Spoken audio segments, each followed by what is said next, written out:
नमस्कार। दीपदान और आकाशदीप की महिमा का वर्णन हम आपको यहाँ पर बता रहे हैं, जो हमारे पुराणों में बताया गया है। एक कथा के माध्यम से हम आपको दीपदान और आकाशदीप की महिमा का यहाँ पर वर्णन कर रहे हैं और साथ में ही ये किस प्रकार से किया जा सकता है वो भी बताएंगे और उसका फल क्या है वो भी बताएंगे। तो ब्रह्मा जी नारद जी से कहते हैं, स्त्रियों और पुरुषों ने जन्म से लेकर जो पाप किया है वह सब कार्तिक में दीपदान से नष्ट हो जाता है। इस विषय में मैं तुमसे एक प्राचीन इतिहास का वर्णन करता हूँ।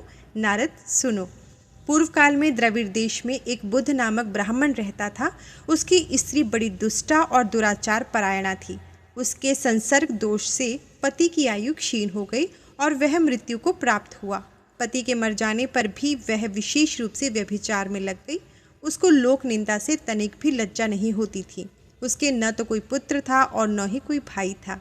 वह सदा भिक्षा के अन्न का भोजन करती। अपने हाथ से बनाए हुए शुद्ध और स्वअल्प अन्न को कभी न खाकर मांग कर लाए हुए बासी अन्न को ही खाती थी। तीर्थ यात्रा आदि से दूर रहती थी। उसने कभी कथा भी नहीं सुनी थी। एक दिन तीर्थ यात्रा में लगा हुआ कोई विद्वान ब्राह्मण उसके घर आया। उसका नाम कुत्स था। उस ब्रह्मर्षि श्रेष्ठ कुत्स ने उस ब्राह्मणी को व्यभिचार में आसक्त देखकर इस प्रकार कहा, ओ मूढ़ नारी, तू मेरी बात को ध्यान से सुन। पृथ्वी आदि 5 भूतों से बने हुए पीप तथा रस से भरे हुए इस शरीर को, जो केवल दुख का ही कारण है, तू क्यों परोसती है? अरे यह देह पानी के बुलबुले के समान है। एक दिन इसका नाश होना निश्चित है। इस अनित्य शरीर को यदि तू नित्य मानती है तो अपने मन में बैठे हुए इस मोह को विचार पूर्वक त्याग दे। सबसे श्रेष्ठ देवता भगवान विष्णु का चिंतन कर और उन्हीं की लीला कथा को आदर पूर्वक सुन। और जब कार्तिक मास आवे तब भगवान दामोदर की प्रीति के लिए स्नान दान आदि कर, दीप दान दे। भगवान विष्णु की परिक्रमा करके उन्हें प्रणाम कर। यह व्रत विधवा और सौभाग्यवती सभी स्त्रियों के करने योग्य है। यह सब पापों की शांति और समस्त उपद्रवों का नाश करने वाला है। कार्तिक मास में निश्चय ही दीपदान भगवान विष्णु की प्रसन्नता बढ़ाने वाला है। ऐसा कहकर कुत्स ब्राह्मण दूसरे के घर चला गया और वह ब्राह्मणी भी कुत्स की बात सुनकर पश्चाताप करती हुई इस निश्चय पर पहुंची कि मैं कार्तिक मास में अवश्य व्रत करूंगी। तत्पश्चात कार्तिक मास आने पर उसने पूरे महीने भर प्रातः सूर्योदय काल में स्नान और दीपदान किया। तदनंतर कुछ काल के बाद आयु समाप्त होने पर उसकी मृत्यु हो गई। वह स्वर्गलोक में गई और समय अनुसार उसकी मुक्ति भी हो गई। कार्तिक के व्रत में तत्पर हो दीपदान आदि करने वाला जो इस दीपदान का इतिहास सुनता है वह मोक्ष को प्राप्त होता है। हे नारद, अब आकाश दीप का महात्म्य सुनो।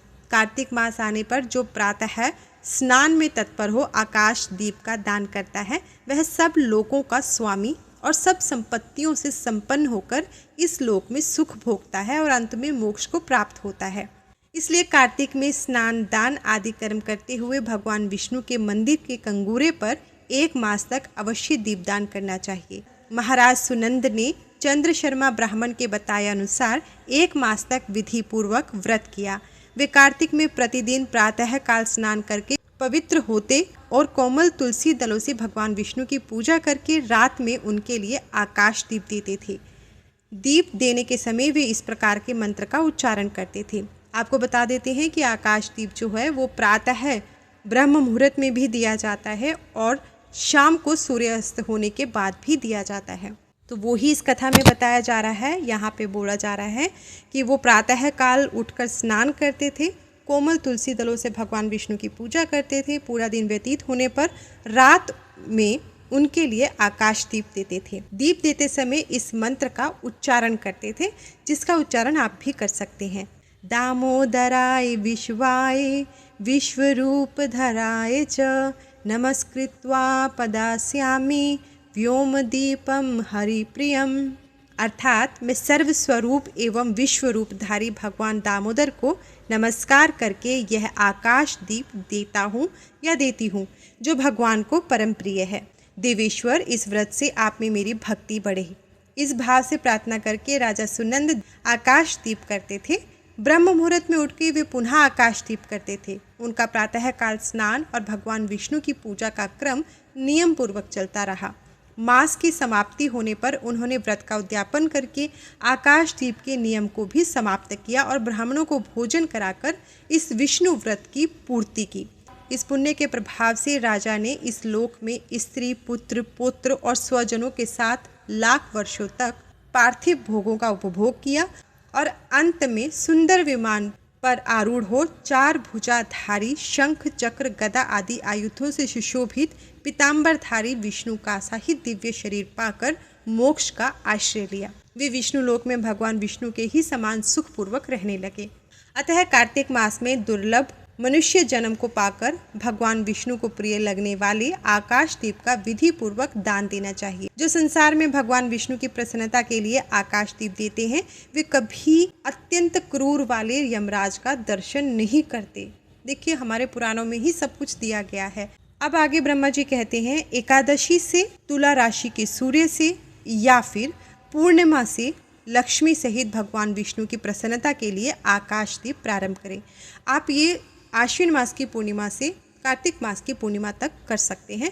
बीच में अगर आपको पता लगता है कि अरे ये तो मैंने किया ही नहीं, इतना टाइम निकल गया, कोई बात नहीं, आप तब से प्रारंभ कर दीजिए।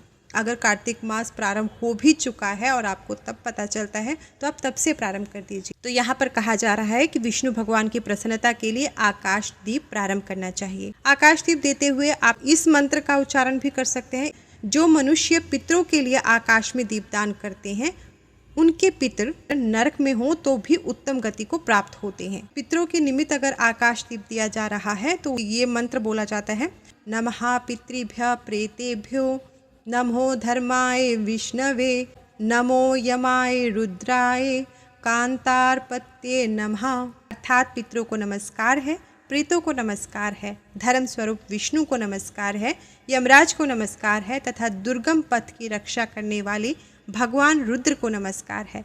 इस मंत्र से जो मनुष्य पितरों के लिए आकाश में दीपदान करते हैं, उनके पितृ नरक में भी हो तो भी उन्हें उत्तम गति प्राप्त हो जाती है। ये हमने आपको आकाश दीप के बारे में बताया, जो आकाश दीप का जो दान किया जाता है उसके बारे में बताया। यहाँ पर आपको और सरल तरीके से बताने की कोशिश करती हूँ कि आकाश दीप कैसे करना है। सुबह उठना है जल्दी, जिसे कहते हैं तारों की छाँव में, यानी कि ब्रह्म मुहूर्त में सुबह जल्दी उठना है। पूरे कार्तिक माह में 7 अक्टूबर 2025 से कार्तिक महीना प्रारंभ हो रहा है और कार्तिक स्नान भी प्रारंभ हो रहा है, जो 5 नवंबर 2025 तक रहने वाला है।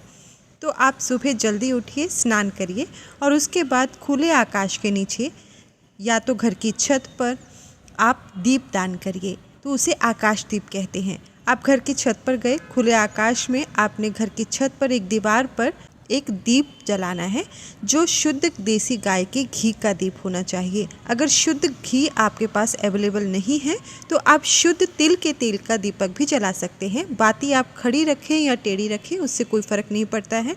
ये दीप आपने पूर्व दिशा की ओर मुख करके जलाना है और दीपक को कभी भी सीधा ज़मीन पे या दीवार पे नहीं रखा जाता है, उसे आसन दिया जाता है। तो थोड़े से चावल नीचे रख दीजिए, 5-7 दाने, या फिर 5-7 दाने गेहूं के आप नीचे रख दीजिए। वो आसन दिया जाता है, उसके ऊपर दीपक जलाया जाता है। उस दीपक को जलाकर आप हाथ में उठाकर आकाश की तरफ दिखाकर आप जो मंत्र दिया गया है उस मंत्र का उच्चारण कर सकते हैं तो करिए, नहीं तो उसका जो भावार्थ, जो उसका अर्थ बताया गया है, उस अर्थ को लेकर भी आप भगवान विष्णु से प्रार्थना कर सकते हैं, उनकी कृपा पाने की इच्छा जाहिर कर सकते हैं और आकाश में दिखाकर उस दीपक को वहाँ पर आप उस स्थान पर जहाँ पे आपने आसन तैयार किया है वहाँ पर रख दीजिए। तो ये आकाश दीप है, जो आप सुबह ब्रह्म मुहूर्त में भी कर सकते हैं और शाम को सूर्यास्त होने के बाद भी किया जा सकता है। अब दीपदान की महिमा के बारे में बता रहे हैं कि और जगहों पे भी दीपदान किया जाता है। जब संध्या काल होती है, सूर्यास्त हो जाता है, उस समय पर आप दीपदान कर सकते हैं। किसी मंदिर में कर सकते हैं, नदी के किनारे कर सकते हैं, सड़क के किनारे कर सकते हैं। कोई बहुत ही ऊंची नीची ज़मीन है, बहुत दुर्गम रास्ता है, अंधेरा है, कटीला है, वहाँ पर आप दीपदान करिए। ये सब दीपदान जो किए जाते हैं ये बहुत ही फलदायक होते हैं। इसके बारे में भी यहाँ पर बताया गया है कि जो देवालय में, नदी के किनारे, सड़क पर या नींद लेने के स्थान पर दीपदान करता है उसे सर्वतोमुखी लक्ष्मी प्राप्त होती है। जो ब्राह्मण या अन्य जाति के मंदिर में दीपक जलाता है वह विष्णु लोक में प्रतिष्ठित होता है। जो कीट और कांटों से भरी हुई दुर्गम एवं ऊंची नीची भूमि पर दीपदान करता है वह नरक में नहीं पड़ता। पूर्व काल में राजा धर्मनंदन ने आकाश दीपदान के प्रभाव से श्रेष्ठ विमान पर आरूढ़ हो विष्णु लोक को प्रस्थान किया।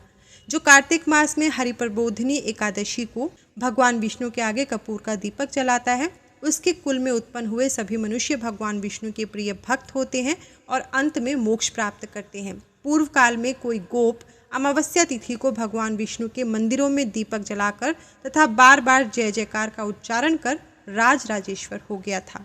यहाँ पर आपको एक बात बताना चाहते हैं कि जब आप आकाश दीप कर रहे हैं या दीपदान कर रहे हैं तो आप दीपक हर बार नया लेंगे और मिट्टी का दीपक ही यूज़ किया जाता है। इसमें आप धातु का आप दीपक न लें तो अच्छा रहेगा। आप मिट्टी का दीपक लें और प्रतिदिन उसे चेंज करें और जो पुराना दीपक है उसका आप विसर्जन कर दीजिए। उसके नीचे जो आपने चावलों का आसन दिया है उसको आप पक्षियों को दे दीजिए या उसका भी विसर्जन कर दीजिए, परंतु उस सेम आसन को और सेम दीपक को डेली आपको यूज़ नहीं करना है। अब यहाँ पर ब्रह्मा जी ये भी बता रहे हैं कि कोई दीपदान करने में समर्थ नहीं है, मानो वो नहीं कर सकता है दीपदान, क्योंकि उसके पास उतना सामर्थ्य नहीं है कि वो प्रतिदिन दीपदान कर सके। तो उसके लिए भी ब्रह्मा जी यहाँ पर कह रहे हैं कि जो दीपदान करने में समर्थ नहीं है तो वह दूसरों के बुझे हुए दीपक को जला दे अथवा हवा आदि से यत्नपूर्वक उसकी रक्षा कर दे, तो उसे भी दीपदान का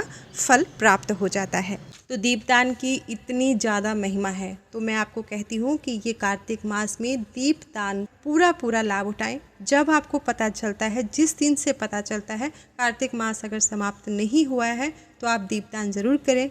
सुबह के समय पर या शाम के समय पर आकाश को दिखाते हुए भी आप आकाश दीपदान कीजिए। उसके अलावा आप मंदिर में जाकर तुलसी जी के आगे, आप घर के द्वार के बाहर, आप सड़क के किनारे, आप नदियों के किनारे कहीं पर भी दीपदान ज़रूर करिए। और एक बात का ध्यान रखिए, जब दीपदान करते हैं सड़क के किनारे तो कहीं आग वाग ना लग जाए, उस बात का बहुत ध्यान रखिएगा कि कहाँ पर आप रख रहे हैं दीपक को। तो इस कार्तिक मास में दीपदान का पूरा लाभ उठाइए, पुण्य के भागी बनिए, दीपदान ज़रूर करिए। जय श्री हरि, हर हर महादेव। धन्यवाद।